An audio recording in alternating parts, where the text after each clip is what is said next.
Hey everybody, so this week's question is kind of a tough one, looking at the biblical idea of Sheol and hell and how that changes over time.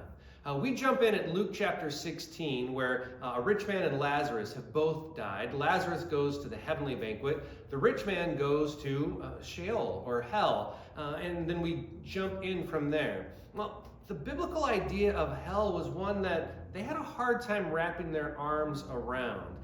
To begin with, they thought of Earth as three levels, actual levels, almost like you could go in between the three with an elevator, if you think about it like that. Hell being the bottom level. And then you see different images of the devil, and then we jump into Jesus' time, and now in our day today, we've added all these other thoughts about what hell is, taken from movies, taken from other cultures. Hell is now some place where there's fire and brimstone and a devil with pointy ears and a tail, and you can only listen to Nickelback, right? I mean, it's such a goofy thing.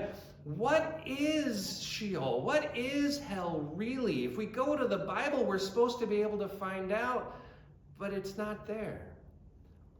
I think, this is just me, I want to be really clear on this. I think that the best image of hell isn't a place, it isn't things that happen to you, it isn't the devil. The best image of hell is the reality that hell is separation from God.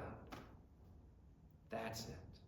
And when we look at that Luke 16 story, that's what they're talking about. They talk about after death, this great chasm that has now come between the rich man and the heavenly banquet. And that's how his life had been as well. It's why the phrase hell on earth actually makes so much sense. Hell isn't a place where you're sent because you did stuff wrong and you need to be tortured for the rest of eternity. Hell is just you separating yourself from God. By saying, I don't want him, I don't need him, I will trust in my wealth, I will trust in my politics, I will trust in my whatever it might be, instead of putting your trust in the creator of the universe who wants to be with you. That's a pretty different image of hell, but I think when we go through the biblical stories, we see that's exactly what lines up with it.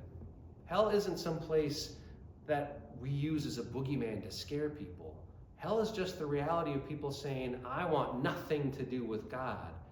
And man, when we do that, our lives can feel a lot like hell. If that's ever been you, I would just invite you.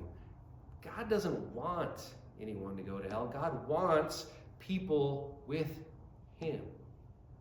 That's an image I hope that you can hold on to on this day. Thanks for watching. See you next time.